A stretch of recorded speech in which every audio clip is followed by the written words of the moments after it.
Akala ng lahat, siya'y isang taong walang kaibigan at nabuhay ng mag-isa. Ngunit nagbago ang lahat nang mapadpad siya sa isang kakaibang lugar na puno ng tao kung saan kailangan niyang lumaban para mabuhay. Si Ning ay isang taong may mababang katalinuhan at may amnesia, ngunit inaakala niyang mas matalino siya kina Stephen Hawking at Einstein. Isang araw, bigla siyang nagising mula sa isang bangungot sa isang madilim na lugar, at hindi niya alam kung paano siya napunta roon. Sinusubukan niyang malaman ang kanyang kinaroroonan. Nakarinig siya ng boses ng isang babae na nagsasabing natutuwa itong gising na siya at nagbabala sa kanya. Tungkol sa pader sa likuran. Nang masabi niya yun, lumingon siya at nakita niyang puno ng matutulis na bagay ang pader at papalapit na sa kanya. Agad siyang tumayo at tumakbo papunta sa kabilang gilid at biglang huminto ang pader. Nagpanik siya habang naghahanap ng labasan, pero sinabi ng babae na walang silbi yun dahil hindi mabuksan ang pinto mula sa loob. Sinubukan niyang bunutin ang mga rehas sa bintana para makatakas doon, pero wala ring silbi at napahiga siya sa lupa dahil sa pagod. Si JYN, ang babae sa kabilang panig, ay umiyak na parang sanggol na sinasabi nilang mamatay na rito. Tinanong niya kung sino ito at ano ang gusto nito sa kanya, pero nang silipin niya ng maigi sa butas at nakita niyang biktima rin ito tulad niya, humingi siya ng paumanhin. Habang umiiyak ito, sinabi nitong walang darating para iligtas sila at ang may tallest na pader ay gagalaw papalapit sa kanila kada ilang minuto.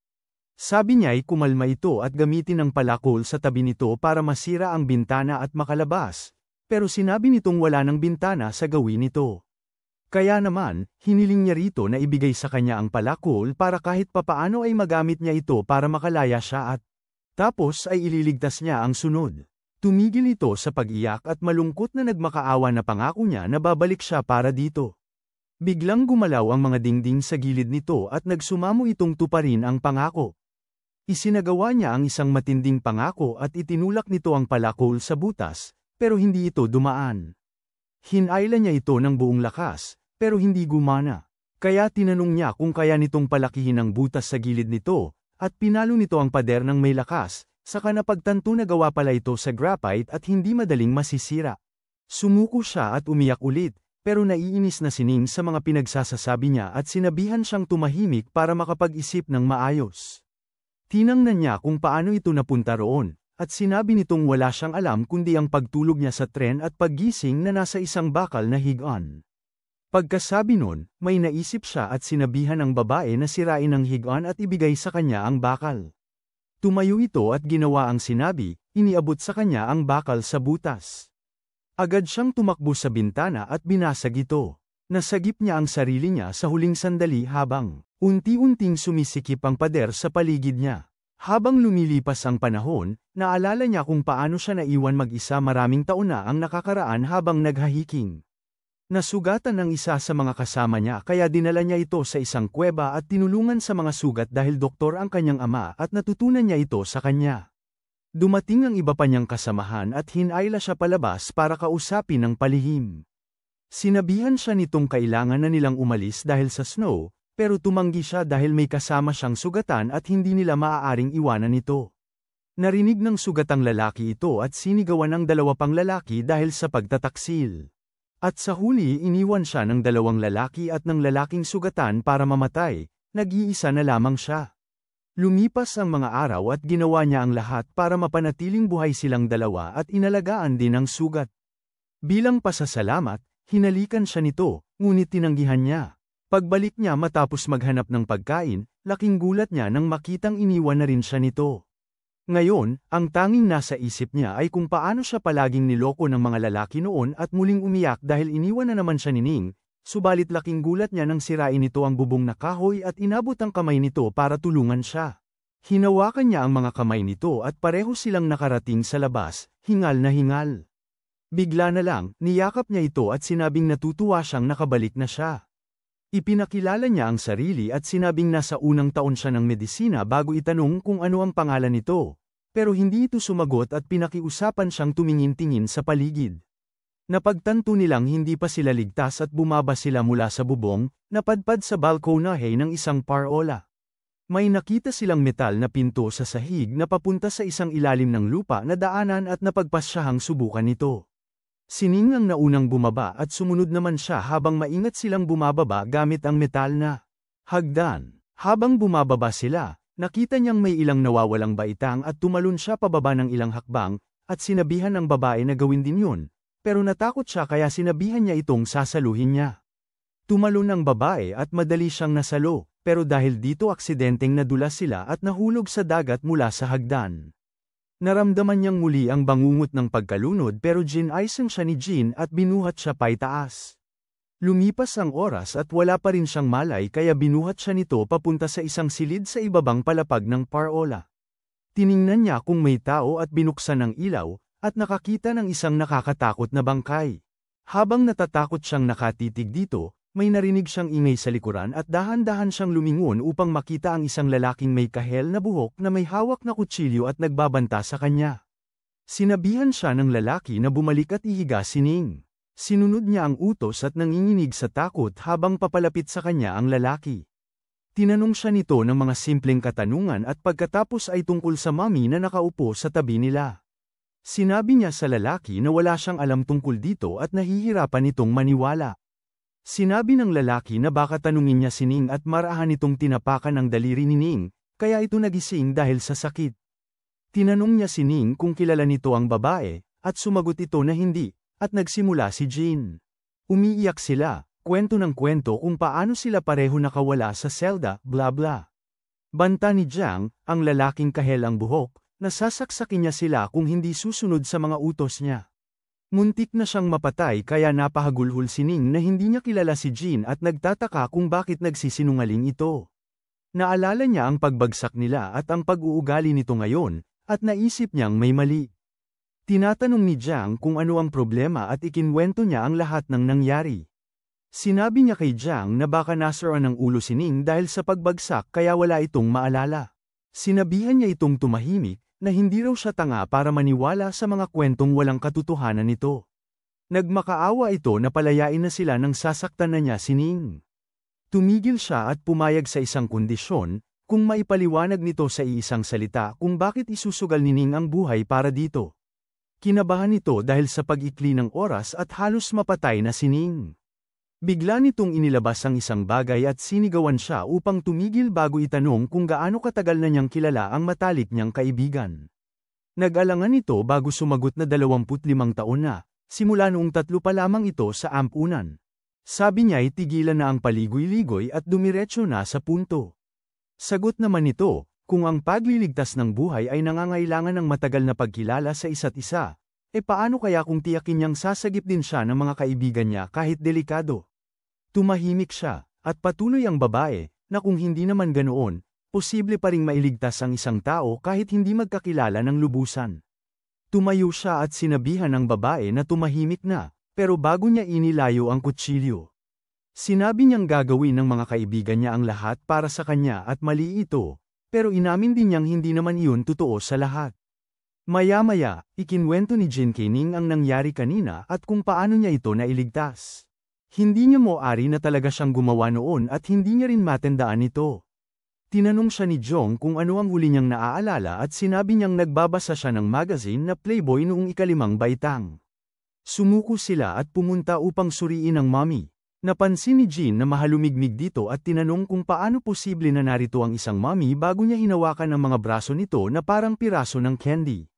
Sinuri niya ang braso nito at sinabi sa kanila na ang katawan na ito ay inilagay dito at kasama ang tulong ng mga bata, inilagay niya ang katawan sa sahig bago ito mas masusing suriin. Hinala ni Jong na maaaring ito ay isang marine bago niya pinunit ang mga damit nito. Nagulat sila nang makita ang mga numerong nakaukit sa katawan, tila gamit ang kutsilyo. Nagtaka sila kung ano ang ibig sabihin ng mga numero pero wala ni isa sa kanila ang nakaunawa. Kaya't sumuko na muna sila at nagkwentuhan na lang ng iba. Tinatanong ni Jin si Jong at sinabi nitong nagtatrabaho siya sa isang grupo na pinamumunuan ng isang malakas na tao. 3 araw na ang nakakaraan nang tumakas siya sa isang grupo ng mga lalaking may masamang ugali gamit ang bangka, at nagising na lang siya rito. Kinuwento rin ni Jin ang nangyari sa kanya, na bigla na lang siyang nagising dito matapos umidlip sa tren. Nagtataka silang dalawa kung ito ba ay gawa ng ibang grupo o ng mga taong nangangalakal ng tao pero si Ning. Sinasabi niya na hindi at ang numerong nakita nila sa katawan ay may malaking kaugnayan sa lahat ng ito bago idagdag na parang laro ang lahat ng ito. Sumang-ayon si Jean at sinabing hanggang ngayon ay parang escape game ang lahat at dapat silang maghanap ng mga clue. Sabi ni Jong na naghanap na siya sa paligid at nakakita ng sirang hagdanan. Bigla namang napansin ni Jean ang isang sulat sa tenga ng momya at kinuha ito para makita ang mapa sa loob. May nakita silang lugar na may marka ng X at pati na rin ng parola kasama ang ilang ibang lugar at simbolo. Parang nagulat si Ning at sinabi nilang nakita na niya ang mapang ito dati. Pero hindi maalala. Sinigawan siya ni Jong na mag-isip ng mabuti pero hinawakan niya ang ulo niya at sinabing masakit. Pinakalma siya ni Jean at dinala si Ning sa isang ligtas na sulok at tinanong kung ayos lang ba siya. Sinabi niya na sa tuwing iniisip niya yun ay sumasakit ang ulo niya. Sinabihan siya nito na huwag nang pilitin ang sarili at inaliw siya. Dahil naiinis na sa kanilang ginagawa, lumabas si Jong para manigarilyo. Pagbalik niya, nakita niyang magkatabing natutulog ang dalawa kaya ginaayos niya sila sa pamamagitan ng pagsipa ng bahagya. Sinabihan niya silang dapat na silang umalis doon at pumunta sa lugar na may markang X sa mapa. Natuwa si Ning na parang may treasure hunt sila habang si Jin naman ay nagtanong kung isang magandang ideya sa kalagayan nila ngunit sinabi ni Jong na wala silang pagpipilian at mga alipin na lamang niya sila ngayon. Mamaya, inayos nila ang kanilang gamit at nagtungo sa kagubatan kasunod ang mapa. Bigla, pinahinto sila ni Jong at sinuri ang lupa upang mahanap ang isang patibong na may dugong natitira pa. Sinabi niya sa kanila na kung makakakita pa sila ng ibang yapak maya-maya ay dapat nilang takpan ang kanilang mga yapak. Pagkatapos ay sinabi niya sa dalawa na bilang mga alipin niya, trabaho nilang palihim na mang-alap ng pagkain at tubig. Agad na naghanap ng pagkain ang dalawa na para bang mga alipin nga sila at si Ning ay nakabalik na may. Habang nagtitipon siya ng kabute at mga halamang gamot. Bigla na lang sumulpot si Jong at, nang dahil sa pangangailangan, kinuha ang isang nakatutuwang kuneho. Dinala niya sila sa isang yungib na natagpuan niya at niluto ang karne. Kinain niya ito lahat mag-isa at iniwan lang ang mga prutas kina Ning at Jean. Nang matapos siya, inutusan niya si Jean na ayusin ang kanyang higaan gamit ang mga dayami nilang natipon. Tumayo siya at sinunod ang kanyang amo habang sinabihan niya si Ning na ang tira-tirang karne ay para sa kanya dahil lalaki siya. Pagkatapos ay pumasok siya sa yungib at binilinan si Ning na huwag sumunod. Magbantay. Habang inaayos niya ang higaan, sinakal niya ito at humingi ito ng tulong. Narinig ito ni Ning sa labas at nag-isip kung ano ang gagawin. Tumakbo siya papasok sa yungib at sinigawan si Jong na tumigil. Nagalit ito at sinipa si Ning, pero tumayo si Ning at sinabing hindi nila dapat gawin ang masasamang bagay sa isa't isa dahil magkatim sila. Naiinis na si Jong sa paulit-ulit nitong sinasabi, sinuntok na lamang niya ito sa mukha at itinulak bago umalis. Halos gabi na at pumasok siya sa gubat para magpahinga. Napagpasyahan niya mula sa nakita niyang pag-uugali ng magkasintahan na hindi sila tauhan ng anumang grupo at naiinis dahil sa sermon ni Ning. Bigla siyang nakarinig ng humihingi ng tulong at dali-daling tumakbo papunta sa yungib para makita ang mag-asawa na lumabas din para tignan ang ingay.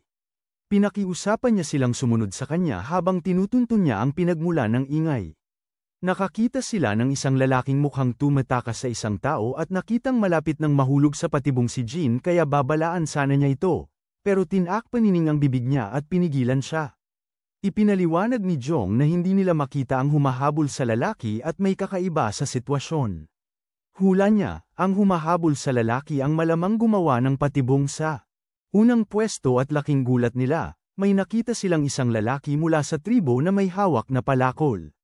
Habang ang lalaking nahulog sa bitag ay nagawa pang makatayo ng may kaunting lakas, pinatay ito ng lalaking iyon at kinaladkad ang katawan palayo. Pagkaalis ng lalaki, sinabi ni Jong na bumalik na sila sa yungib at magtago muna sandali. Sa loob, nagpahinga si Jean habang tinanong naman ni Ning kung sino ang lalaking iyon at kung isa ba siyang mangangaso. Sumagot lang si Jong ng, paano ko naman malalaman, at sinabing mas delikado pala ang lugar na ito kaysa sa inaakala niya. Nagpresenta siyang magbabantay sa yungib buong gabi at binilinan si Ning na maging alerto. Kinabukasan, nagtungo ang mag-asawa para bumili ng pagkain at nakakita si Ning ng puno ng niyog. Umakyat siya at binato pababa ang niyog para seluhin ni Jean, pero biglang may lumapit na daga. Napasigaw si Jean at kinabahan si Ning dahil baka may makarinig sa kanila. Tumakbo si Jong, akala niya ay bumalik ang mabangis na hayop, pero nang malaman ang totoo, sinaway niya ang dalawa dahil sa pagiging tanga at kapabayaan. Biglang tumakbo si Jean dahil kailangan niyang umihi at nag-alala si Ning. Pagkatapos niyang umihi, nakarinig siya ng mga yapak at natakot. Bago pa niya malaman, may papalapit sa kanya at napasigaw siya ng malakas.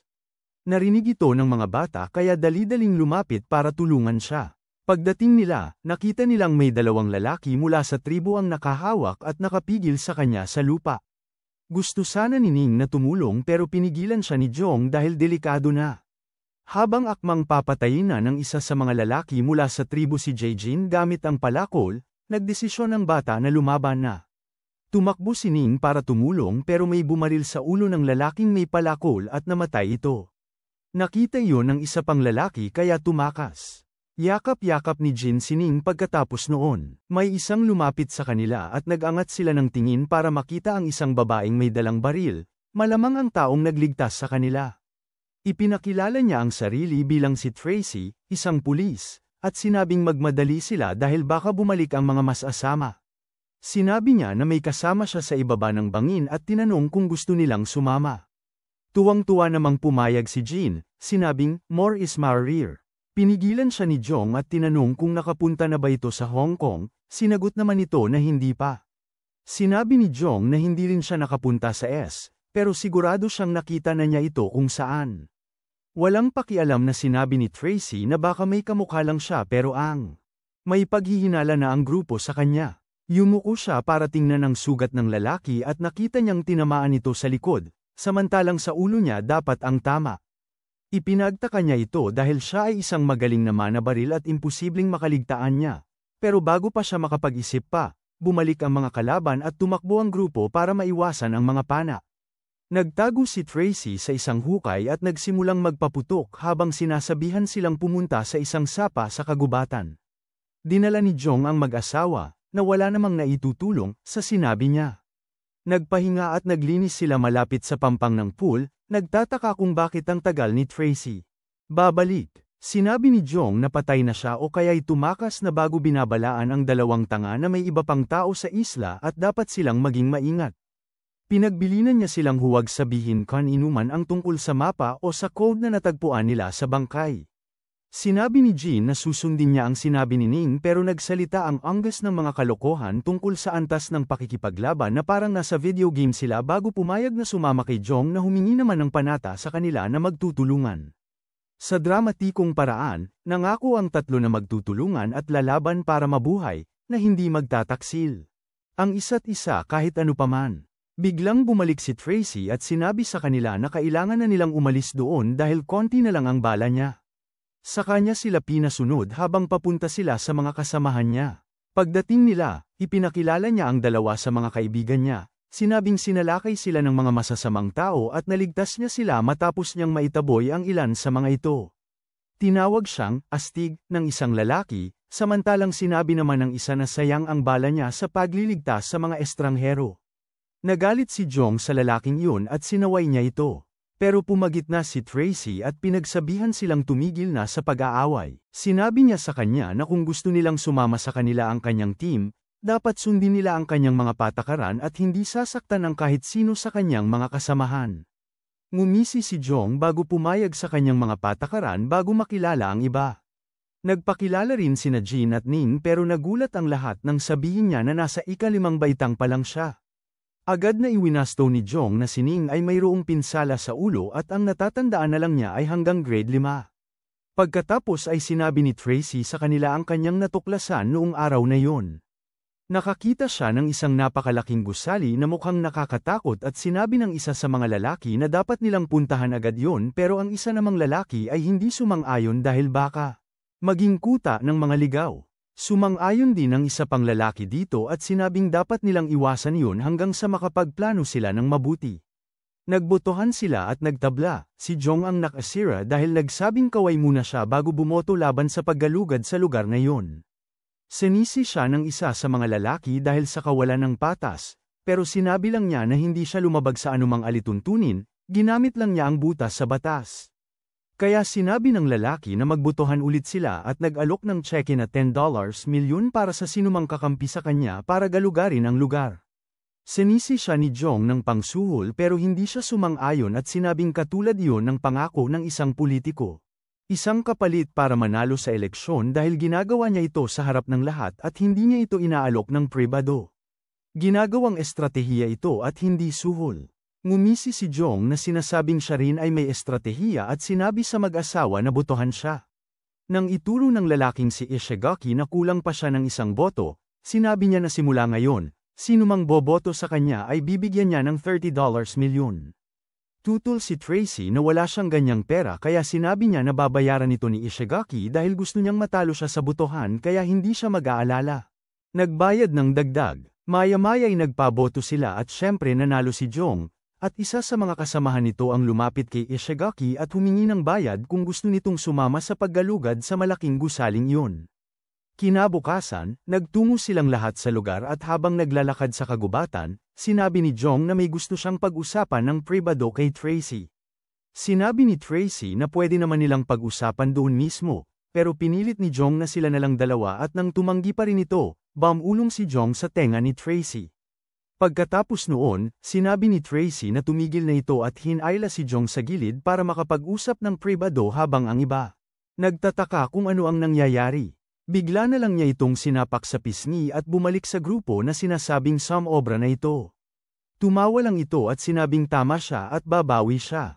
Tinanong siya ng grupo kung ayos lang ba siya pero hindi ito sumagot at nagpatuloy sa paglalakad na frustrated. Tahimik na sinundan siya ng grupo habang pinatnubayan sila nito papunta sa complex at nakarating sila sa lugar pagsapit ng gabi. Lahat ay namangha sa laki ng gusali at natulala. Tinanggal ni Tracy kay Ishigaki kung kaya nitong tukuyin ang estilo ng arkitektura at sinabi nitong ito ay katulad ng mga piramide ng Mayan. Kaya tinanong ni Jong kung nasa Egypt ba sila pero sabi niya hindi sila sigurado dahil maraming bansa ang may piramide, at binanggit niya ang ilang halimbawa. Bumaba sila sa tila walang katapusang hagdan. Nag-ingat si Tracy at pinagbilinan silang magkadikit sakaling bumalik ang mga hindi magagandang tao. Pagkaraan ng ilang oras, narating nila ang gitnang bahagi ng komplikadong gusali. Sinabi ni Jin Kaining na natatakot siya dahil akala niya'y dinukot sila, pero ngayon mukhang nasa ibang kontinente sila na may kakaibang mga tao. Iniisip niya kung laro lang ba ito ng realidad na napipilitan silang laruin. Parang bata lang na sinabi ni Ning na baka nasa loob sila ng video game at napabuntong hininga siya. Iniisip kung ano ang gagawin sa walang silbing pasyenteng may amnesia na ngayon ay parang batang grade 5 na ang ugali. Nag-usap pa sila at pinatibay ni Ning ang loob ni Elser na maging positibo dahil nakalagay ang lugar na ito sa mapa, ibig sabihin ay nasa tamang direksyon sila. Sabay silang tumawa ng malakas na sinasabi nilang hindi na sila kailangang magtrabaho kung makatakas sila sa lugar na ito dahil may cheque na silang 30 milyon na pambubuhay nila habang buhay. Tinawagan ni Tracy si Jiang at pinakita ang mga paso. Hinawakan niya ito at sinabing mainit pa, ibig sabihin ay may nagsindi ng apoy doon kamakailan lang. Nagtaka ang iba kung mga mangangaso ba yun pero sabi ni Ning, imposibleng sila dahil hindi naman daw sila marunong gumamit ng baterya. Ibig sabihin ay may ibang tao ring kumain at nagpahinga roon, sabi ni Tracy habang pinagmamasdan ang paligid. Sinabi ni Ishigaki na dapat na silang pumasok sa piramide para mag-explore. Ayaw naman ng isa sa mga lalaki dahil mas ligtas daw sa labas, at sinabi ni Jiang na hati na lang sila sa dalawang grupo, ang isa ay papasok para mag-explore at ang isa naman ay mananatili sa labas. Pumayag si Ishigaki sa isang kondisyon, hahatiin ang grupo. Siya ang mamumuno sa pangkat na magsasaliksik, kasama si Tracy na mag-aalaga ng kanilang kaligtasan, at si Jin naman para sa kanyang kasanayan sa medisina, isama rin nila ang isang lalaki dahil sa kanyang lakas. Ang iba ay mananatili sa labas at kung may mangyaring masama sa pangkat sa loob, sila ang magliligtas. Pagkapasok nila, tinanong ng lalaking kulay kahel ang buhok si Jiang kung bakit hindi siya tumutol at inalok siyang makipagsamahan para mapabagsak si Ishigaki at makuha nila ang lahat ng kapangyarihan. Ngumisi si Jiang at tumanggi na lamang, sinabing ayaw niyang makipagtrabaho sa mga peste na tulad niya. Pag ipinagpatuloy ng lalaking iyon ang kalokohan niya, ilalabas niya ang kutsilyo at pagbabantaan siya para makuha ang tseke. Sasabihin ng lalaki na krimen ito, pero sisagat si Jiang na walang ebidensya at ang tanging posibleng saksi ay abala sa pag-ihi. Samantala, ang ibang grupo ay papasok at susuriin ang mga nakaukit sa dingding. Sasabihin ni Ishigaki na kailangan nila ng arkeologo para ma-decode ito at magpatuloy na. Habang patuloy silang nagsisiyasat, maiisip ni Jin ang sinabi niya kay Ning. Pinainom niya si Jiang ng lason gamit ang kanyang hairpin nang subukang samantalahin siya nito sa kuweba. At kung hindi niya palihim na ibibigay ang gamot, mamamatay siya sa loob ng 7 araw. Binalaan niya si Ning na ang gamot ay magdudulot ng matinding sakit kay Jiang habang naghihilom at nagtataka kung malapit na ang oras na yon. Tulad ng kanyang hinula, sumakit ang tiyan nito at pinabantayan niya kay Ning ang lugar habang magpapahinga siya. Bigla na lamang dumating ang isang malaking grupo ng mga barbaro at nagsitakbuhan sila dahil sa takot. Dahil sa sobrang sakit, napahawak si Jiang sa kanyang tiyan at bumagsak sa lupa. Biglang naalala ni Ning ang sinabi ni Jin kanina at tumakbo papalapit kay Jiang habang tinututukan siya ng mga barbaro. Na nahihirapan manatiling gising, naabot niya ito sa tamang oras at dinala sa kanyang balikat patungo sa ligtas na lugar. Nahanap ng lalaking may orange na buhok ang isang switch at hinayla ito para sa isang lihim na pinto na dahan-daang sumasara mula sa itaas. Nagmadali si Ning kasama si Jiang habang ito'y nagsasara at nakapasok sila nang wala pang gaanong pagitan bago masira ang kanilang mga ulo. Napasinghap sila sa takot ng mapagtanto nilang hindi na sila makakalabas at dahil sa narinig na ingay, bumalik ang kabilang grupo para mag-check. Nagpasalamat si Jiang kay Ning sa pagligtas ng kanyang buhay at sinaway ang isa pang lalaki dahil sa halos pagkulong sa kanila sa labas. Sabi ng lalaki, natakot siya at wala siyang gaanong oras para mag-isip kaya padubog niyang isinara ang pinto, at sang-ayon din si Ishigaki na tama ang ginawa niya. Tinatanong sila ni Ning kung paano sila makakalabas, at sinabi ng lalaki na sa ngayon, huwag muna nilang sayangin ang lakas nila sa pag-aalala at mag-focus na lang sila sa paghahanap ng iba pang daan palabas. Biglang napansin ni Jin ang isang kulay lilang pasa sa braso ni Ning at sinuri ito. Kinuha niya ang kutsilyo ni Jiang at hiniwa ang braso nito, pero nabitawan niya ang kutsilyo dahil sa takot nang makitang hindi ito dumudugo at nahawa na pala ito ng isang malubhang uri ng neurotoxin. Pagkatapos ay humagulgol siya ng malungkot na sinasabi na kung ito ay kumalat sa puso niya, mabilis siyang mawawala at mayroon na lamang siyang mga 10 oras na natitira. Nanangis si Jiang na gumawa siya ng paraan dahil nasa ganyang kalagayan lang siya dahil iniligtas niya ito mula sa mga mababangis na tao. Lalong umiyak si Jin na gusto niya talagang mailigtas ito pero wala silang gamot doon at wala siyang magawa. Bumangon si Jiang kahit na sobrang sakit, at ipinahayag niyang lalabas siya at kukunin ang lunas mula sa mga mababangis na tao. Pagkatapos ay sinimulan niyang hampasin ang pinto na para bang iyon ang magbubukas nito. Sabi ni Ning ay maayos pa naman siya ngayon at dapat na silang maghanap ng ibang labasan para makakaalis na sila at makapaghanda na si Jin ng gamot. Sinabi ni Ishigaki sa lahat na si Ning ang may pinakamalakas na likas na kakayahang mabuhay sa kanila kahit wala siyang ibang kasanayan o espesyalidad at nagpatuloy na sila. Bumaba sila ng hagdan at narinig ang agos ng tubig malapit. Habang bumababa sila, pinagmasdan nila ang dingding at sinabi ni Tracy na basa ito, ibig sabihin mayroong maaaring sapa sa ilalim ng lupa malapit doon.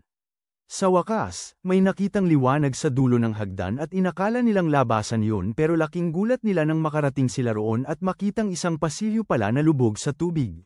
At ilang haligi lang ang nakalutang.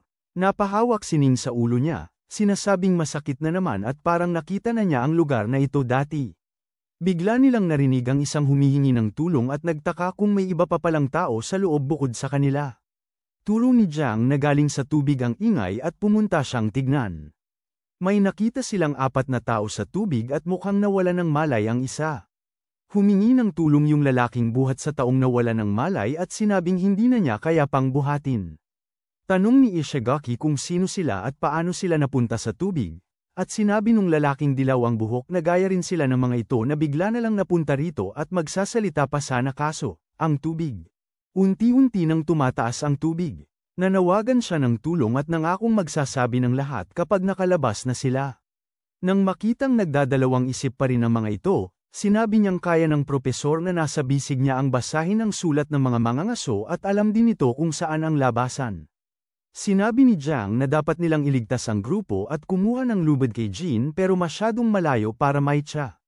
Nagpresinta ang isa sa mga lalaki dahil mas malakas siya kaysa sa iba, at nagtali siya ng bato sa lubid para makasiguro bago ito ihagis sa tubig. Nasalo ito ng taong may dilaw na buhok at nagtulungan silang lahat para hilahin ang grupo paitaas.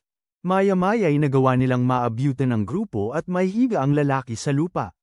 Pinasalamatan sila ng lalaking dilaw ang buhok sa pagsagip sa kanya at sa kaibigan niya, pero hindi siya pinansin ni Ishigaki at pinagpaliwanag. Sinabi ng lalaking dilaw ang buhok na siya si Andre, isang Rusong mercenarya na kasalukuyang miyembro ng isang organisasyong militar ng Israel. Ipinakilala naman ng matabang lalaki ang sarili bilang Ding, isang artisan, at tuwang-tuwa si Ning na para siyang bata dahil mahilig siya sa sining. Ipinakilala ng babaeng kayumanggi ang buhok ang sarili bilang Cherry, isang may bahay mula sa New Zealand. Itinuro ni Andre ang lalaking nakahiga sa sahig at sinabing eksperto ito sa sinaunang kabihasnan at mababasa ang mga nakasulat sa dingding. Sinuri siya ni Tracy at iniulat na normal ang paghinga nito, nakatulog lang at gagaling din pagkatapos magpahinga. Sinabi ni Jiang na wala silang panahon para doon at inutusan si Tracy na gisingin ito. Umahan ang propesor na umuubo at sinabi na ang labasan ay nasa kung saan dahil ayon sa mga nakasulat, sa sandaling marating nila ang pinakamataas na punto, dapat lumitaw ang pinto. Nagtaka sila kung nasa kisame ba ito pero sinabi ni Ishigaki na napakaraming haligi roon at kung mahanap nila ang pinakamataas, maaari nilang makita ang pinto. Nagtanong si Jin kung paano sila makakarating doon dahil ang layo raw mula sa ibabaw at hindi naman sila pwedeng lumangoy ng diretso. Sinabi ni Andre na hindi naman nila kailangang lumangoy ng diretso at ipinaliwanag na may 4 na pasukan sa silid na ito na nagbubukas at nagsasara sa takdang oras. Kapag ito'y bumukas, tataas ang tubig at ang bawat haligi roon ay mayroong plataporma, kaya kailangan nilang lumangoy sa isang plataporma at maghintay ulit na tumaas ang tubig bago lumangoy sa isa pa. Sabi ng propesor na kahit nalaman na nila ito, hindi pa rin nila alam kung saang haligi sila pupunta kapag tumaas ang tubig. Pinag-usapan nila kung lilangoy na lang sila sa pinakamataas na haligi kapag tumaas ang tubig, pero si Andre, sinabi niya sa kanila na napakalakas ng daloy ng tubig at hindi sila makakapunta roon. Pumayag ang propesor at ibinahagi na sinubukan na nila yon at lubos na nabigo, siya pa nga ay tinamaan sa ulo ng puwersa ng tubig at muntik ng malunod kung hindi dahil kay Andre.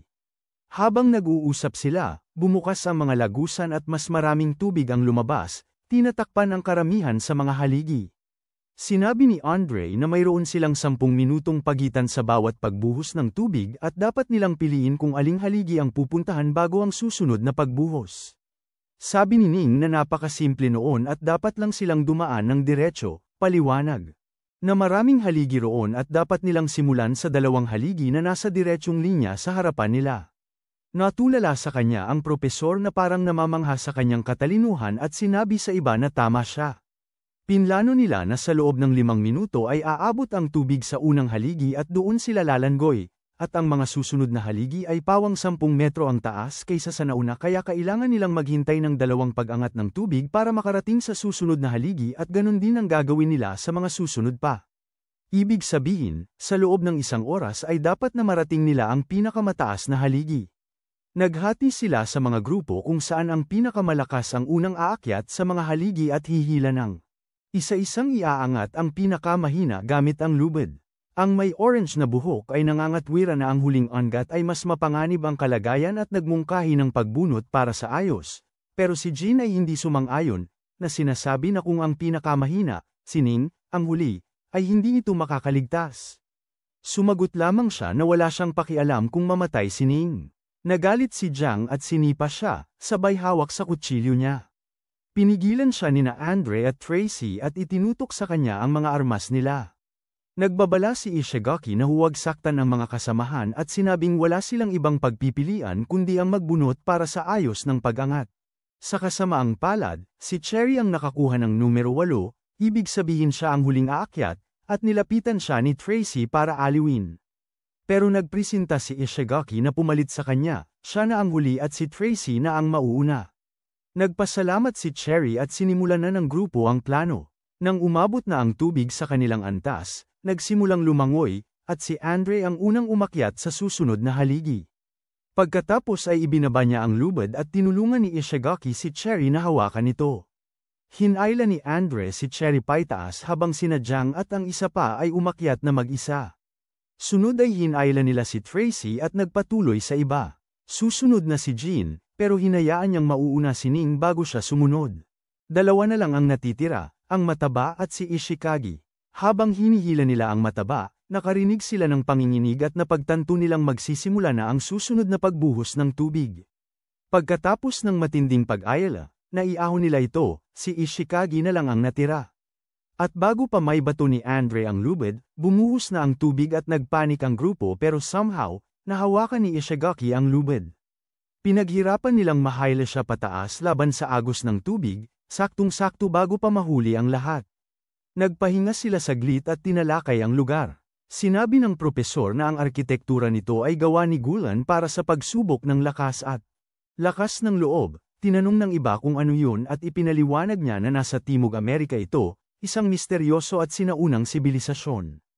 Sinabi niya na sa kasalukuyan ay walang tala ng lugar na yun at nalaman lamang niya ito dahil pinag-aralan ito ng kanyang propesor.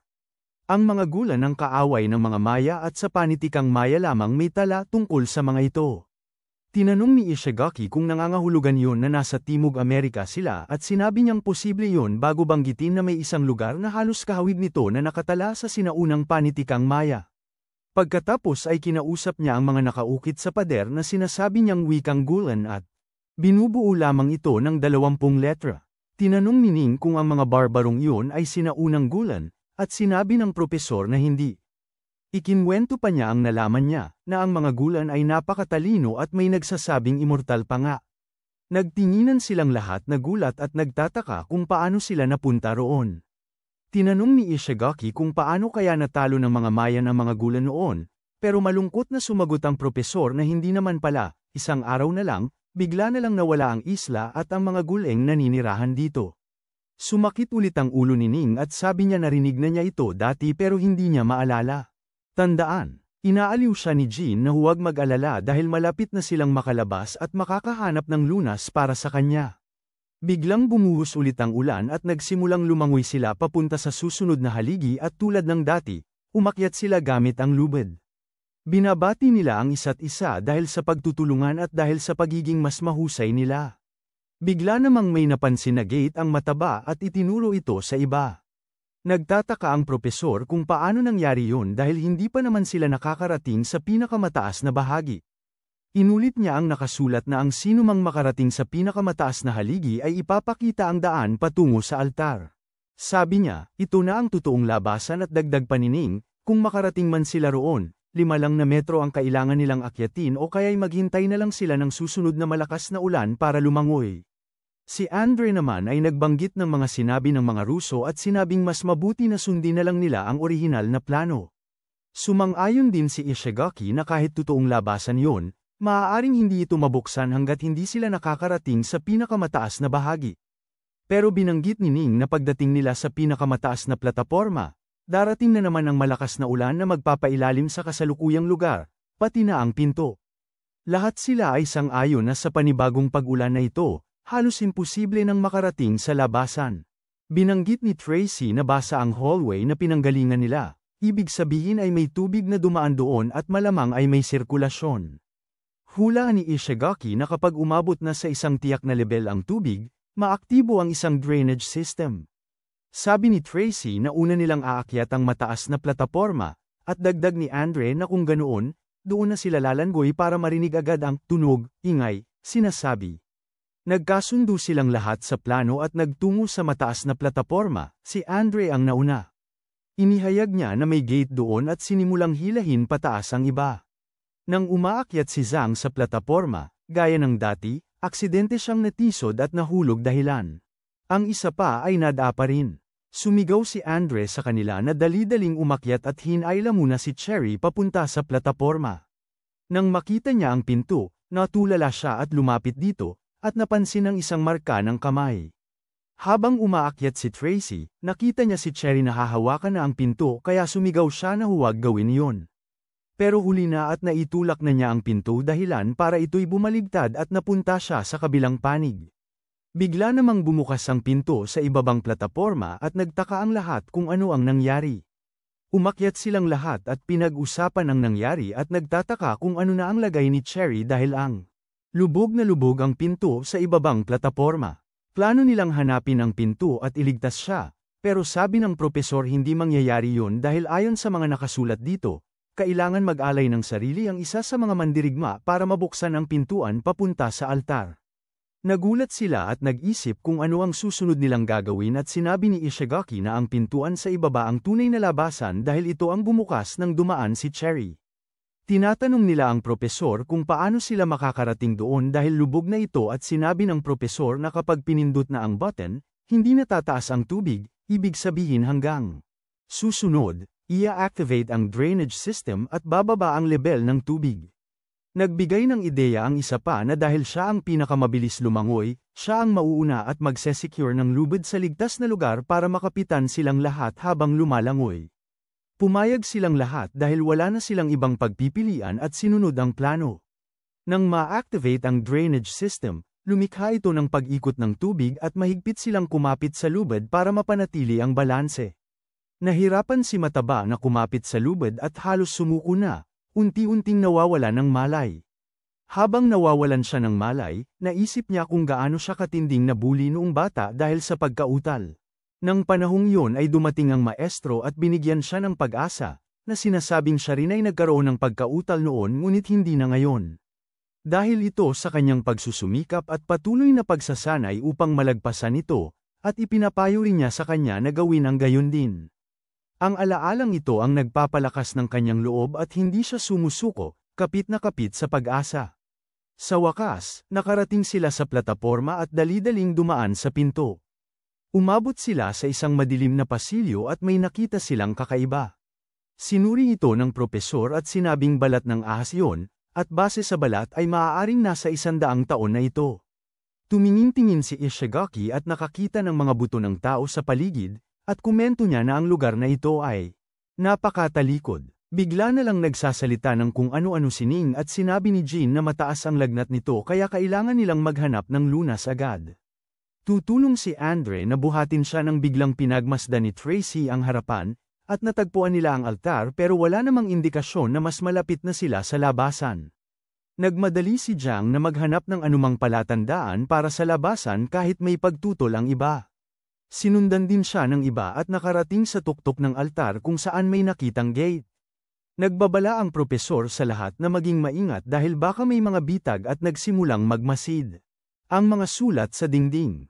Tinatanong ni Jiang ang kahulugan nito at binasa niya ito, na nagsasabing niloko noon ng mga tao ang mga Diyos kaya sinumpa sila ng mga Diyos, at mula noon ay kailangang mag-alay ang mga tao sa Diyos na ahas. Pagkatapos basahin ay may hiniling siyang humiga sa altar at si Tracy ang gumawa nito. Habang nakahiga siya, nagsimulang bumukas ang pinto at papasok na sana si Jiang pero pinigilan siya ng propesor na nagsabi na ang altar ay lugar ng pasasalamat sa mga Diyos at ang ritual ay nangangailangan ng pag-aalay. Para maipakita, hiniling niya kay Tracy na bumangon at nang gawin ito ni Tracy, agad na sumara ang pinto. Bumalik siya, sinabi niya na para mabuhay ang iba, dapat mag-alay ng sarili ang isa at maiwan.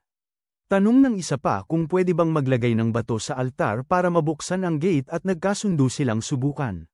Lahat ay naghanap ng malaking bato at tinawag ni Fatty ang lahat na may nakita na siyang mga bato. Sinubukan ng isa pang buhatin ng isang malaking bato pero habang binubuhat niya ito, nabasag ito sa kanyang mga kamay at natamba siya dahil sa impact. Sinabi ng propesor sa grupo na matagal na ang batong yun doon at napurol na kaya hindi na nila ito may galaw. Pumunta si Jiang sa mesa at kinatok ito gamit ang kutsilyo niya, sinasabing matibay ngunit hindi niya ito may galaw mag-isa. Sinabi ni Ishigaki na wala na silang magagawa kundi ang mag-iwan ng isang tao. Sinabi ng may dilaw na ulo na halata namang sining ang dapat iwan dahil may sakit siya, at hindi ito sinang-ayunan ni Jean. Pilit pa rin niyang sinasabi na wala namang silbi sining dahil hindi nila alam kung makakakuha ba sila ng lunas o hindi, at hindi rin nila alam kung ano ang nasa labas. Ngunit sumang-ayon din si Ishigaki, kaya nagulat ang lahat. Nagdesisyon silang magboto at ang resulta ay sining ang may iwan pero si Jiang. Naglabas ng kutsilyo at sinabing sino mang sasaktan kay Ning ay dadaan muna sa kanya. Tanong ng dilaw na ulo kay Andre na ibaba si Ning pero tumanggi ito at sinabing bilang sundalo, hinding-hindi niya iiwan ang mga kasamahan.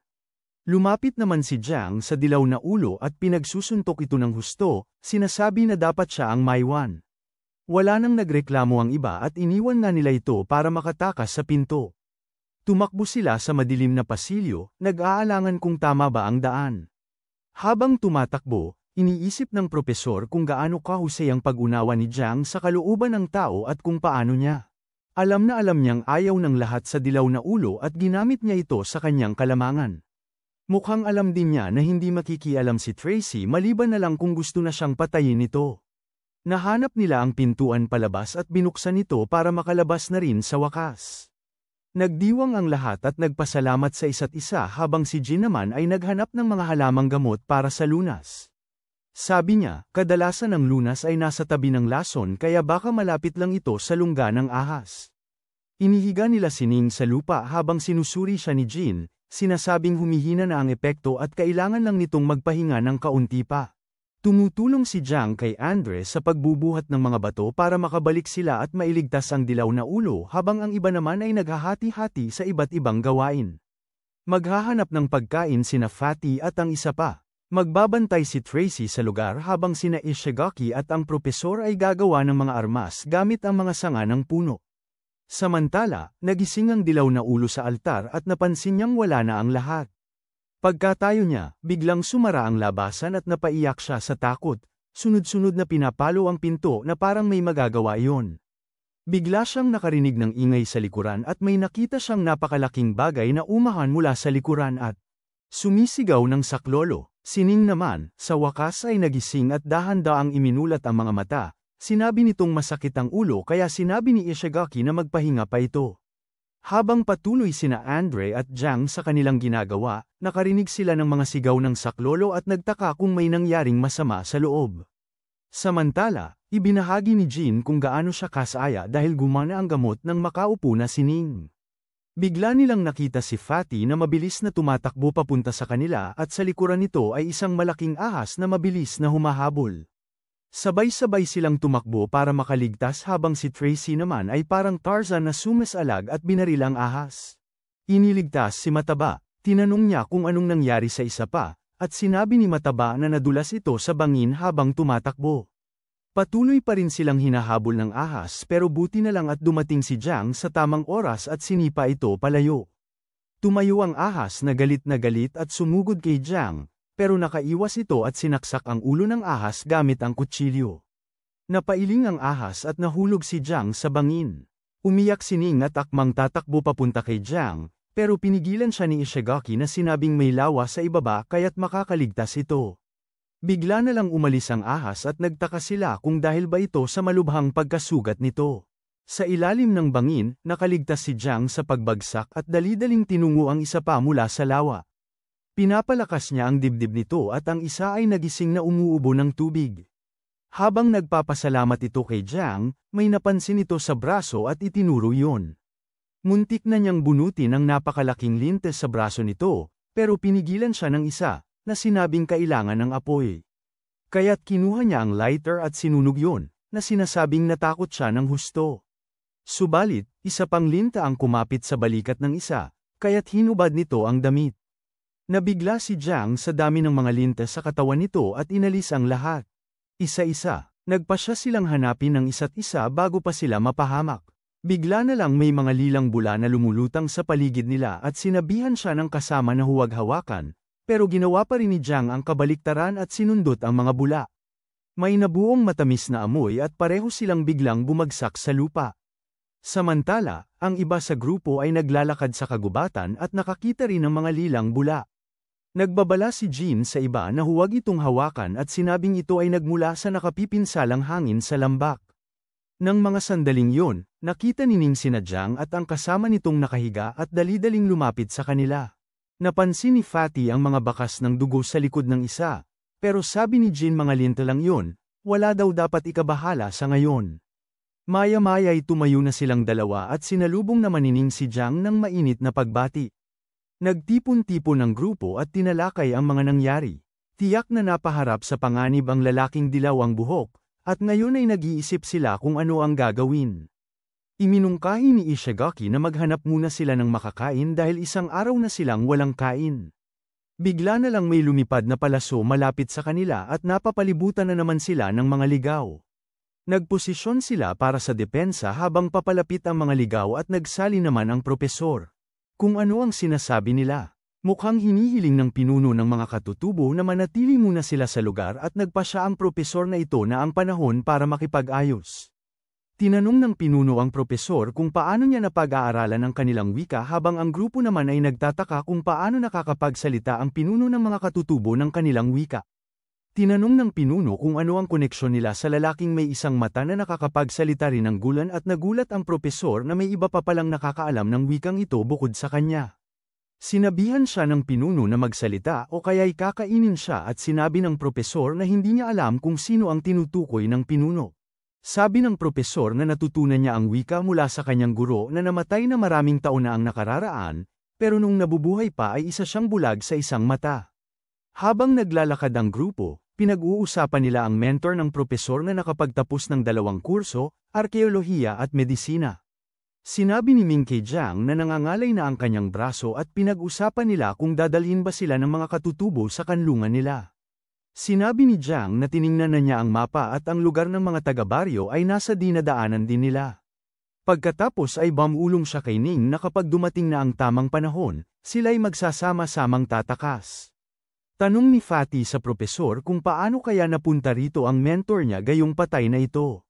Sinabi ng propesor na imposibleng nangyari yun dahil hindi siya nakaalis ng France ng matagal bago siya namatay, at alam niya ito dahil halos araw-araw siyang nasa tabi nito.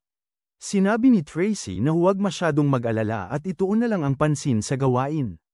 Pagdating nila sa lugar ng mga katutubo, nakakita sila ng maraming tao na namumuhay ng normal. Sabi ni Fatty na natatakot siya pero sinabi ni Ishigaki na ngumiti at kumilos ng normal. Sinabi ng pinuno ng mga katutubo na kung magamot nila ang kanilang ama, papayagan silang umalis, kung hindi, sila ang kakainin ng buong nayon nila. Sinundan ni Jin at ng propesor ang leader, pero nang makita siya nito ay nagmura ito dahil sa kakayahang magpagaling ng babae sa ama nila at babantaan pa siya nitong papatayin. Ipinaliwanag ng propesor na malakas ang paniniwala ni Golan sa pagiging superior ng mga lalaki sa mga babae, na ang tanging tungkulin ay maging may bahay lamang. Pilit ipinaliwanag ng propesor sa leader na si Jin lamang ang makakapagpagaling sa anak nitong lalaki, pero hindi ito naniwala at pinagbantaan sila. Pagkatapos, dumating ang isa pang lalaking may kapansanan, isang kamay na lamang ang natitira, at may sinabi sa leader. Isinalin ng propesor na hinihingi nito sa leader na bigyan ng pagkakataon si Jin. Kaya pumasok na sila at nakakita ng maraming katutubo na nagpapahinga. Sinabi ni Rai sa propesor na mas mahusay na naunawaan ng matandang lalaki ang wika nila kaysa sa pinuno. Sinabihan siya ng propesor na tumahimik habang papalapit sila sa pinuno. Matapos siyang suriin ng matagal, tinukoy ni Jin na may malaria ang pinuno at sinabi sa grupo na ang mga taong may malaria ay magkakaroon ng iba't ibang komplikasyon gaya ng pagkawala ng alaala. Tinanong ni Ishigaki kung ano ang lunas at sinabi niya na simple lang ito. Kailangan nilang panatilihing hydrated ang pinuno, bigyan siya ng quinine na iniinom na makuha nila sa Cinchona. Kahoy. Ang balat nito ang pangunahing hilaw na sangkap sa pagkuha ng quinine. Sabi ni Ishigaki na ang punong ito ay karaniwang tumutubo sa madilim at mahalumigmig na kagubatan. Dahil nasa South America sila, dapat ay nasa malapit na kagubatan yon. Sinabi ng propesor na pumayag ang pinuno na magpadala ng 3 sa kanila sa kagubatan upang maghanap ng mga halamang gamot habang ang iba ay mananatili roon bilang panagot, at kung hindi sila makabalik na may gamot bago sumikat ang araw bukas, ang iba ay mapapahamak. Nag-usap sila at napagkasunduan na si Jin ay dapat na isa sa 3 dahil siya lamang ang nakakaalam. Susunod, sasamahan ni Tracy si pangalan ng babae, para mapanatiling ligtas ito at ang pangatlo ay si Andre na hihingi ng kutsilyo kay Jiang. Sinabi ni Ning kay Jiang na ibigay na ang kutsilyo dahil hindi na nila ito kakailanganin at pumayag naman si Jiang, ibinigay niya ang kutsilyo kay Andre. Maya-maya, tinanong ni Ning si Jiang kung magiging maayos lang ba ang 3 pero sinabi lang ni Jiang na hindi niya alam bago manalangin sa Diyos. Tiningnan pa ng propesor ang mga sulat at sinabi na ang mga taong ito ay sumasamba kay Gulan Naga bilang kanilang Diyos at sa tuwing may malaking paglaganap ng malaria ay walang magawa sila at takot na takot sa kamatayan. Tinawag nila itong sumpa ng mga Diyos at kapag nangyari ito ay dinadala nila ang mga taong may sakit sa ang altar bilang handog kay Gulen, ngunit 10 taon na ang nakakaraan, pinatay at ikinulong ng isang grupo ng mga sundalo ang mga taong ito. Lahat sila ay nawala sa isang bulkan hanggang sa isang araw na ang isang lalaking may isang mata, na inaakala nilang maestro ng propesor, ay lumabas na buhay mula sa bundok. Kilala niya si Gulen at nagamot din niya ang mga ito. Kaya naman nang makita ng mga barbaro ang isa sa kanila na nagsasalita ng kanilang wika, pinanatili nilang buhay ang mga ito upang magamot ang kanilang pinuno. Sinasabi na ang lalaking may isang mata ay nanatili rito habang buhay at naging bahagi na ng kanilang komunidad. Kaya naman, iilan sa mga barbaro ang nakakaalam ng kanilang wika at isang araw, nawala na ang lalaking may isang mata. Nang dumating ang mga misteryosong barko sa lupang ito. Samantala, hinahanap ni Jean at ng iba pa ang puno sa gitna ng ulan. Tinatanong ni Andre kung ano ang itsura nito at inilarawan ni Jean na dapat mga 5 hanggang 15 metro lang ang taas at kakaiba ang hitsura, na para bang malayo pa lang ay makikita na ang halo ng berde at pula. Bigla na lang sumigaw si Jean na nakakita na siya at tinungo na nila ito. Samantala, sinabi ng propesor na posible raw na hindi patay ang kanyang mentor at tinanong naman ni Ishigaki kung paano nangyari yun dahil nakapunta na siya sa libing nito. Sinabi ng propesor na ang gawaing arkeolohiya ay nangangailangan ng maraming pera at suporta mula sa bansa. At hindi gaanong kilala ang Gulen.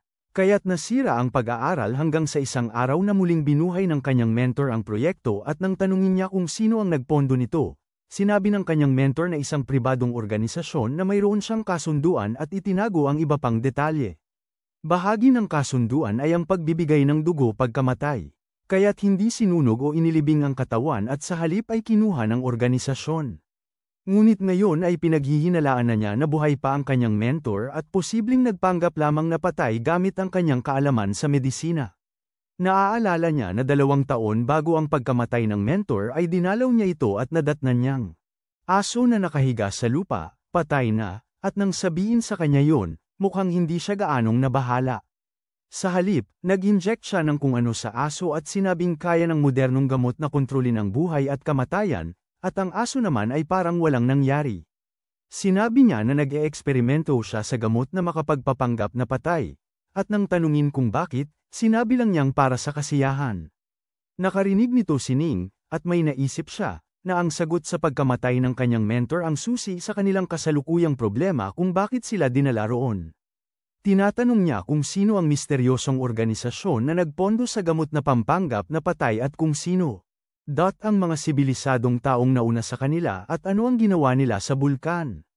Una nilang kailangang gamutin ang pinuno para makaalis sila at makapunta sa bulkan dahil doon lang nila maaaring matagpuan ang mga sagot. Samantala, si Jean at ang iba pa ay nangongolekta ng balat ng puno para maghanda ng gamot nang biglang tinutukan ni Tracy si Andre ng baril at pinaputukan. Lumingon ito at may nakitang kakaibang nilalang na umaalis at sinabi ni Tracy na sisilakay sana ito kay Andre. Sumigaw si Jean sa kanila na tingnan kung saan nakaturo si Tracy at nakakita sila ng marami pang unggoy na nilalang na may pulang mata sa paligid nila. Pagbalik sa yungib, dumating ang mga mangangaso at kinuha ang iba kahit hindi pa sumisikat ang araw, at si Mataba ay nagmakaawa sa kanila na sinasabing babalik din sina Jean at ang iba padala ang gamot. Nang dalhin sila ng mga mangangaso sa lugar kung saan sila papatayin, umiyak si Mataba sa takot at nanginig. Sinabi ng propesor sa iba na maging matapang dahil ang mga mangangaso ay sumasamba sa katapangan at papatayin ang mga duwag. Totoo nga ang sinabi niya, isa sa mga mangangaso ang humila kay Mataba para patayin, ngunit buti na lang at nakabalik sina Jean at ang iba pa. Maya-maya ay kumain silang lahat ng masasarap at nagising si Mataba na sumisigaw na patay na siya. Inihanda ni Jean ang gamot at ibinigay ito sa pinuno na unti-unting gumaling. Nagpasalamat ang pinuno at sinabing ituturo niya sa kanila ang lunas para hindi na sila muling mangailangan pang magsakripisyo ng tao. Nagpasalamat din ang matandang lalaki at sinabing hindi sila tinuruan ng lunas ng lalaking may isang mata, pero mas mabait si Jean. Pagkatapos, sinabi niya kay Jean ang daan palabas patungo sa bundok. Tinanong niya ang matanda tungkol sa mga nilalang na parang unggoy sa kagubatan, at sinabi ng matanda na pinakawalan sila ng mga taong sibilisado na nauna sa kanila. Sinabi pa niya na kung makagat sila ng mga unggoy na yon, sila rin ay magiging sila. Nang maglaon, ikinwento niya ito sa iba pang miyembro ng grupo at sinabi ng propesor na lampas ito sa anumang siyensya na nakita o narinig na niya. Iminungkahi ni Ning na maaaring bunga ito ng mga eksperimento ng isang pribadong organisasyon na naglalayong lumikha ng immortalidad. Nagulat at nadismaya ang propesor sa kanyang mentor. Inaliw siya ni Ishigaki. Nagpasya silang lahat na puntahan ng bundok para makahanap agad ng kasagutan. Kinabukasan, namangka si Jiang kasama ang mga katutubo at nakahuli ng isang maliit na isda habang tinuruan naman ni Jin ang matanda kung paano gamutin ang sipon at ubo. Nakita ni Jiang ang matandang lalaki na naninigarilyo kaya humingi siya ng pipa, pero sinabi ng matanda na baka masyadong malakas iyon para sa kanya. Totoo nga ang sinabi nito, dahil nawalan nito ng malay pagkasipol pa lang, na naginip ng mga magagandang babae. Tumawa ang matanda at sinabing madyay gising ito sa gabi. Mamaya, sumama silang lahat sa mga katutubo sa kanilang pagdiriwang at nagsaya, pero pagtikim pa lang nila ng alak, nagulat sila dahil masyadong makapangyarihan at mainit ito. Nahilo si Jin sa isang lagok lang, at tumawa ang pinuno, iniimbitahan silang magsaya. Tinatanong ni Ishigaki kung maaari itong mag-asikaso ng gabay para ma-explore nila ang bulkan bukas. At inalok ng matanda ang kanyang tulong. Nakita ni Andre ang mga katutubo na naglalaro ng pana at napagpasyahang sumali. Inalok siya ng pinuno ng pana ng isang pilay na lalaki kung mananalo siya. At kung hindi, hinihingi nito ang kanyang sombrero kapalit. Nagsimula ang paligsahan at unang bumaril ang pinuno, tumpak na tinamaan ang troso. Sumunod si Andre, at bago magpana ay inalis niya ang kanyang sombrero, inihayag ang mahaba niyang buhok na parang babae, at ibinigay ito sa pinuno, na sinasabing maaari na nitong kunin kahit sino man ang manalo. Pagkatapos ay bumaril siya gamit ang pana at madaling tinamaan ang palaso ng pinuno, kaya nanalo siya ng pana. Kumuha siya ng isa pang sombrero sa bulsa niya at sinuot ito para matakpan ang buhok. Paggabi, bumangon na rin si Jong at lumabas para hanapin ang lahat na nagsasaya. Bigla siyang nakarinig ng ingay at sinundan ito, nakita niya ang mga unggoy na zombie na sinasaktan ng isang katutubo. Humingi siya ng tulong at dumating si Ning sa tamang oras para magbabala na siya naman ang puntirya ng mga unggoy.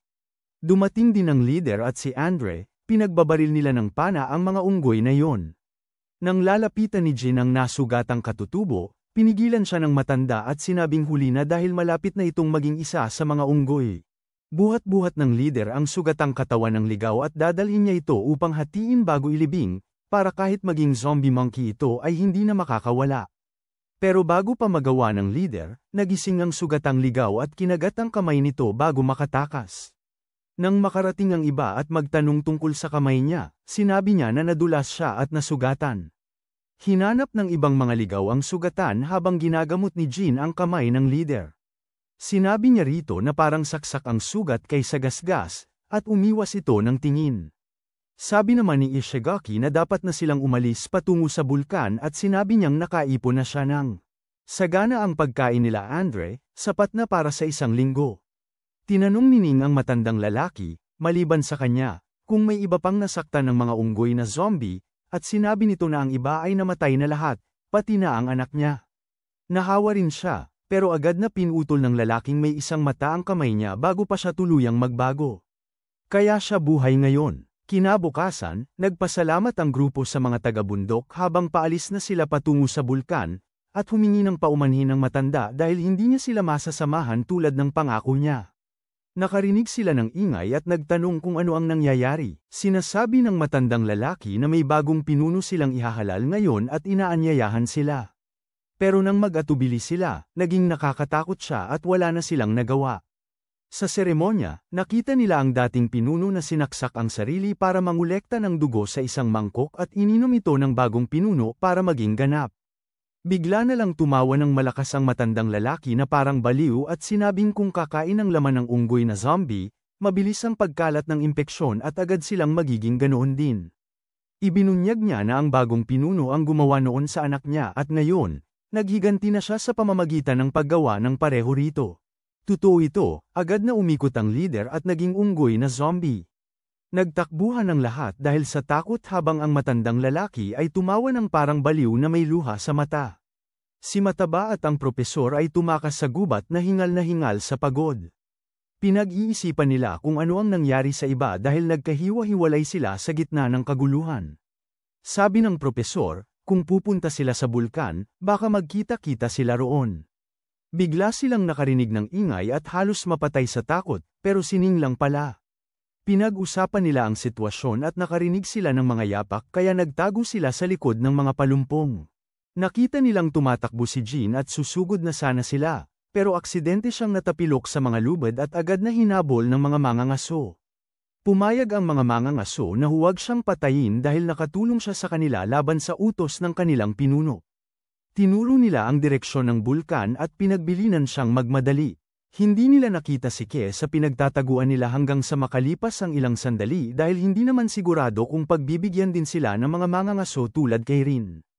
Pagkaalis ng mga mangangaso, lumabas sila at nakakita ng maliit na mapa na may ruta papunta sa bulkan at nagplano. Mamaya ay nagpunta sila sa dalampasigan at nagpasyang doon magpalipas ng gabi dahil hindi na sila.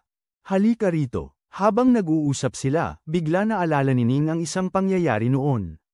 Itinulak siya ng mga lalaki sa barko at may isang lalaki na nagmamakaawang bumalik siya para iligtas ito. Pagbalik nila sa bangka, wala na ang mga lalaki at nagsisi siya dahil hindi niya nailigtas ang lalaki. Nag-alala sina Mataba at Propesor at tinanong siya kung ano ang nangyayari. Bumalik ang ulirat niya at sinabi niyang nagbabalik na ang mga alaala niya. Nang sandaling yon, napatingin siya sa pampang at napansin niyang lumiliit ito. Sinabi ng propesor na papalapit na ang tubig at kailangan na nilang umalis kaagad. Habang tumatayo sila, nakakita sila ng mga buwaya at sinabi ni Ning na mas mabuting maghintay sila hanggang hamupa ang tubig. Ngunit, natakot si Fatty at tumakbo palayo dahil sa takot kaya naman sinundan siya ng mga buwaya. Sa di malamang paraan, nakaligtas siya at tumakbo papunta sa gubat at nakakita ng lubid. Bigla siyang nakabangga kay Jiang na naninigarilyo, at sinabihan niya itong tumahimik. Tinatanong niya si Fatty kung nasaan ang iba, at nang marinig ang totoo, nagalit siya dahil iniwan ni Fatty ang mga kaibigan nito. Nang mga sandaling yon, isang grupo ng mga unggoy na parang zombie ang dumating at pinalibutan sila. Sabi ni Jiang kay Fatty, bumalik na siya sa dalampasigan habang siya na ang bahala sa mga unggoy. Bago niya ito paalisan, pinagbantaan niya si Fatty na tulungan ng iba, lalo na si Ning, bago harapin ang mga unggoy. Bumalik si Fatty sa pampang at nadatnan sina Propesor at Ning na nakakapit sa isang puno para makaiwas sa pagtaas ng tubig at sa buwaya. Sinabi ni Ning na magtali siya ng bato sa lubid at umakyat sa susunod na puno. Pagkaakyat niya, pinaghagis siya ni Ning ng lubid at nasalo naman niya ito. Itinali nila ang magkabilang dulo ng lubid sa dalawang puno at ginamit ito para tumawid. Si Propesor ang nauna pero napansin niyang hinihila pababa ang lubid kaya nagmadali siyang tumawid at tumalon sa kabilang panig. Umakyat si Ning sa lubid at tumawid din pero sinundan siya ng mga buwaya at halos. Siya pagbaba niya, mabuti na lang at biglang sumulpot si Jiang at sinalakay ang buwaya pero napansin nila ang mga mata nito at natanto nilang nahawa na rin siya. Nagpasalamat sa kanya ang propesor pero pinakiusapan siyang huwag nang sumunod pero sinabi ni Ning na baka may gamot sa laboratorio na makakapagpagaling kay Jiang dahil hindi pa siya tuluyang nagbabago. Kinabukasan, unang nakita ni Jin ang bulkan at akmang tatakbo na roon nang may makita siyang papalapit sa likuran niya kaya humingi siya ng tulong. Narinig ng lahat ang pagsigaw niya at nagtakbuhan sila papunta sa pinanggagalingan ng ingay pero sina Ishigaki lang pala at ang isa pang lalaki na kumakain na parang mga gutom na baboy. Dumating sina Atak at Andre sa pinangyarihan, pero dumating din ang mga unggoy. Tumakbo sila palayo at buti na lang nakaligtas, hingal na hingal. Sabi ni Tracy na konti na lang ang bala niya kaya dapat mag-ingat sila. Sinabi ni Jean na kailangan nilang bumalik para kunin ang mga pagkain dahil mawawalan na ng tao sa bulkan. Iminungkahi ni Ishigaki na hatiin ang trabaho para maging maayos ang pagkuha ng pagkain at gamit. Nag-assign siya ng gawain sa bawat isa, si Jean ang mangangalap ng mga halamang gamot na mahalaga para mabuhay. Si Andre ang magbabantay sa kaligtasan ng grupo, ang isa pa at si Tracy ay inatasang. Habang naghahanap ng pagkain, sa sandaling matapos ang pag-aatas ng mga tungkulin, ang grupo ay nagsisimulang gampanan ang kani-kanilang papel. Tahimik na nananalangin si Jean para sa kaligtasan ni Ning. Nag-aalala sa mga hamon na maaaring kanyang harapin, Sining naman ay nakakasalubong ng maraming latian na hamarang sa kanyang daan at napagpasyahang umakyat na lamang sa malapit na bangin para makahanap ng daan. Si Fatty at ang propesor ay nagpasyang manatili sa ligtas na distansya kay Jiang dahil natatakot silang baka siya ay biglang sumalakay. Iminungkahi ng propesor na maghiwa-hiwalay sila para maiwasan ang karagdagang panganib ngunit tumanggi si Ning at nagpasyang na sumama kay Jiang. Naalala niya ang unang pag-uusap nila ni Jean kung saan tinanong niya ito tungkol sa pagtulong sa mga taong nangangailangan at ang mga pangakong pinagkasunduan nila. Para sa kanya, parang kapatid na si Jiang at ang iwan siya ay di maisip. Sa huli, ang propesor at si Fatty ay nagkasundong manatili na magkasama dahil ang maglakbay ng mag-isa sa ganitong kalagayan ay tila mapanganib. Samantala, tinanong ni Andre si Jean kung paano ito nakatawid sa latian at ipinaliwanag nito na nang makapasok siya sa latian, may mga tao na sumalubong at nagbato upang gabayan siya sa mas ligtas na daan. Tumawa siya ng malakas sa kwento nito, nakakatuwa at medyo hindi makapaniwala. Pagkatapos ay humarap si Jean kina Andre at Tracy at tinanong ang mga karanasan nila sa pagtawid sa latian. Si Andre, dahil veterano na sa paglalaban, ay nagpaliwanag na hindi ito naging mahirap para sa kanya dahil nakaranas na siya ng mga katulad na pagsubok sa mga misyon. Ikinwento naman ni Ishigaki, mahilig sa ice sports, kung paano niya matalinong nagamit ang mga kahoy at baging para makagawa ng pansamantalang sasakyan na nagpadali sa pagtawid niya. Habang pinagtitipon ng grupo ang mga pagkain at halamang gamot na kanilang napulot, itinuro naman ng isa pang lalaki kay Andre. Mukhang may gusto kay Tracy na nag-aalinlangan at hindi naniniwala, pero ang isa pang lalaki ay nagpipilit. Binabanggit kung paano si Andre ay gumawa ng paraan para protektahan siya noong pag-atake ng mga unggoy. Nagulat sa pagbubunyag na ito, naalala niya ang isang misyon ilang taon na ang nakakaraan kung saan siya ay bahagi ng isang Interpol operation laban sa isang multinational drug cartel. Noong misyon na yun ay inambush siya at kinailangang patayin ng isang Russian mercenary na si Eric Ivanov. Ipinaliwanag din ni Ishigaki na Ivanov din ang apelyido ni Andre, na nagdulot ng pagdududa kay Tracy at nagsimulang magtaka kung may kaugnayan si Andre kay Eric. Iniisip niyang manatiling alerto dahil ang kakayahan ni Andre ay hindi dapat maliitin. Samantala, umaakyat naman ang ibang grupo sa bangin patungo sa bulkan. Nag-aalala pa rin si Ning kay Jean matapos marinig ang sigaw nito kanina at nananalangin para sa kaligtasan niya. Habang naglalakad, natagpuan nila ang bag ng pagkain na naiwan nina Andre at Tracy. Dahil dito, nagduda siya na may panganib na naghihintay sa kanila at binanggit niya ang mga narinig niyang putok ng baril sa latian kanina. Pagkatapos ay itinuro niya ang bulkan at hinimok ang grupo na magmadali upang maghanap ng mga panlunas.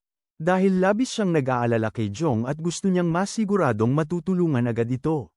Pagdating ng grupo ni Jean sa bulkan, halos hindi na nila matiis ang matinding init. Binalaan sila ni Andre na lalong magiging mainit habang pataas sila.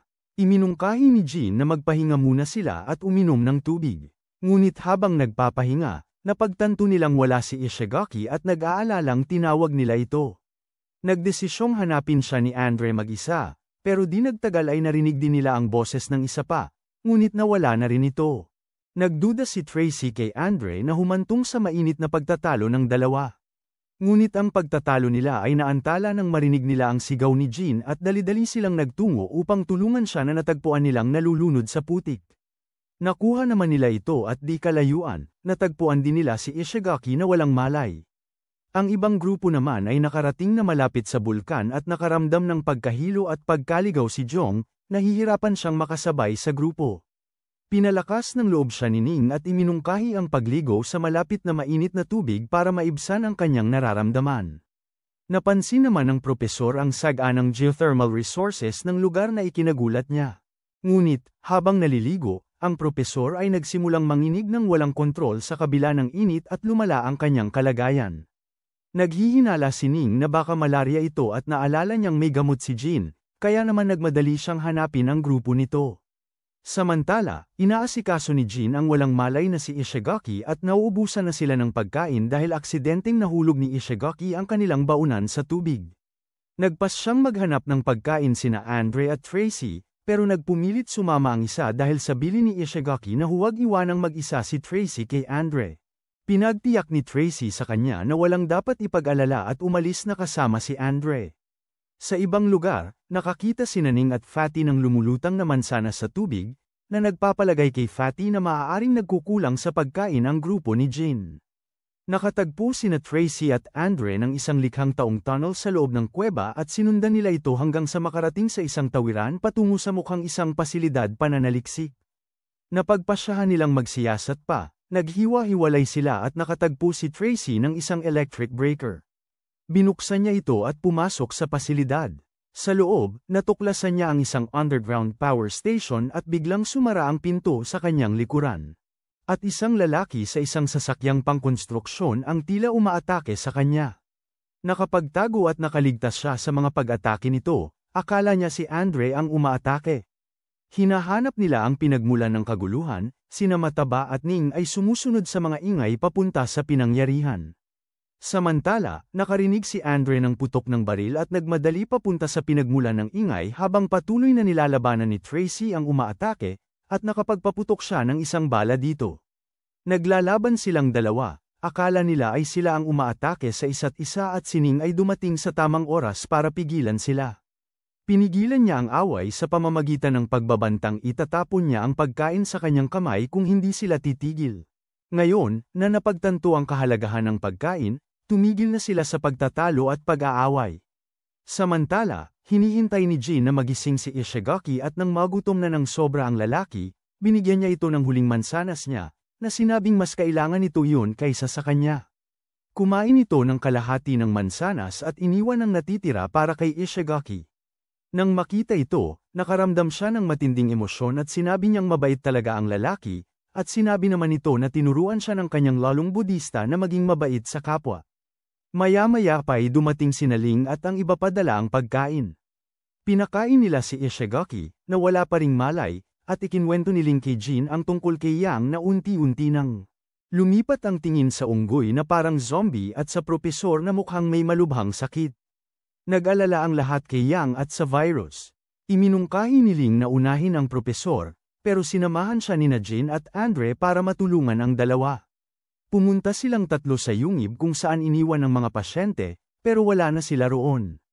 Iminungkahi ni Andre na maghiwa-hiwalay sila sa paghahanap. Maya-maya ay may nakita silang kutsilyo na naiwan ni Zhang at hinala ni Ling na dinala ang mga pasyente sa isang pasilidad pananaliksik kaya nagpasyang magtipon-tipon at pumunta na doon. Sa kuweba, tila balisa si Officer Tracy habang nakatingin sa baril niya at ikinukwento naman ni Ling sa grupo ang mga nawawalang pasyente. Maya-maya pa ay nagising si Ishigaki. Ipinaliwanag ni Jean kung nasaan sila at chinek ang pulso nito. Nangako siyang gagantihan ang tulong nito, pero iginiit ni Tracy na nagtrabaho lang siya ng maayos bilang miyembro ng grupo. Napansin niyang kakaiba ang kilos ni Ling at naalala niya ang nakaraan niya bilang isang matagumpay na software engineer. Sa kabila ng mga tagumpay, naramdaman niyang walang silbi ang teknolohiya at kayamanan sa kanilang sitwasyon. Nakarating ang grupo sa isang geothermal power plant at nagulat sila sa pagiging moderno ng konstruksyon nito. Nabatid nilang ang ganitong pasilidad ay mangangailangan ng suporta ng gobyerno at itinuro ni Ishigaki na kailangan nilang maghanap ng daungan para sa transportasyon, ngunit masyadong delikado ang paghahanap nito ngayon. Sa halip, nagpas siyang galugarin muna nila ang laboratorio. Sa loob, natuklasan nila ang isang bangkay ng isang mananaliksik at mga supercomputer at nagawa niyang i-hack ang isa at ma-access ang limitadong impormasyon. Nagtalaga siya ng mga gawain sa grupo, pinapunte sina Tracy, Jean, at Fatty upang saliksikin ang biochemical area. Pagdating nila roon, natagpuan nila ang mga unggoy na zombie sa mga lalagyan at isang antidote, bagaman natakot si Fatty at naghintay sa labas. Samantala, sina Ling, Jineng, at Andre ay nagsisiyasat sa ibang parte at nakakita ng mga spacesuit at military ID. Habang patuloy silang naghahanap, nag-aalala sila sa posibleng pagkakasangkot ng gobyerno sa mapanganib na pananaliksik na ito tungkol sa immortalidad. Ang isa pa ay nagsimulang makaramdam ng hindi maganda dahil sa karamdaman sa pag-iisip na dulot ng stress at naalala niya ang pagkawala ng kontrol sa isang laro ng basketball noon at natatakot na mangyayari ulit ito. Sumunod siya sa bili ni Ishigaki at nagtungo sa isa pang lugar na may markang restaurant. Samantala, ang grupo ni Jean ay bumalik na dala ang lunas samantalang ang grupo naman ni Ning ay nakakita ng isang silid na puno ng mga kalansay. Nakaupo sa isang restoran na para bang bigla na lang silang namatay habang kumakain. Sinuri ni Andre ang katawan at natuklasan nitong mas bata ito kumpara sa ibang bangkay at nakakita si Ning ng isang card sa bulsa ng namatay, na nagpapakilala rito bilang isang supervisor sa isang pasilidad pananaliksik na nagngangalang Yaso. Ginamit nila ang card para mabuksan ang ibang pinto at nakatagpo ng isang notebook sa bulsa nito, ngunit kulang ang mga pahina. Bigla silang nakarinig ng isang tao sa labas at pumunta si Andre para tignan habang sinisiyasat ni Ning ang libro at may nakita siyang nakasulat sa huling pahina. Samantala, si Jean ay nadidismaya sa mga eksperimentong isinagawa sa mga tao habang may isang taong nanunood. Sila mula sa likod ng isang haligi. Sinabi ni Tracy kay Jean na sa mundong ito, ang mga makapangyarihan lang ang mahalaga at ang mga mahirap ay sinasamantala. Isang granada ang inihagis ng taong nasa likod ng haligi sa grupo. Napahigi si Tracy at ang iba pa para makaiwas sa pagsabog. Tinago ni Tracy sina Jean at Fatty sa ilalim ng hagdan at binigyan sila ng babala tungkol sa isang taong gustong pumatay sa kanila. Hinala niya si Andre ang nasa likod ng pag-atake, pero hindi sumasang-ayon ang iba. Ipinakita niya sa kanila ang isang pinto at ipinaliwanag kung paano sila makatatakas habang siya ang magtatakip sa kanila.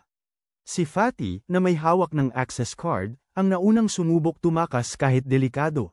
Nagtipon siya ng lakas ng loob at tumakbo, ngunit tinamaan siya ng pana sa leeg. Nagpatuloy pa rin siya papunta sa pinto at binuksan ito para makalabas ang iba. Habang nakakatakas ang mga babae, mayroong isa pang granada ang ibinato sa kanya na ikinasawi niya sa pagsabog. Umiyak si Jean para sa kanya, pero hinayla siya ni Tracy para magpatuloy sila sa pagtakas. Nagtago sila sa isa pang silid, ngunit patuloy pa rin silang sinusundan ng misteryosong lalaki. Nagtago ang dalawa sa isang palikuran nang magsimulang tumagas ang nakalalasong gas, at sinubukan nilang buksan ang pinto, ngunit nakalok ito mula sa labas. Dahil hindi na nila kinaya ang gas, nawalan sila ng malay at dumating ang misteryosong tauhan na kinukuha.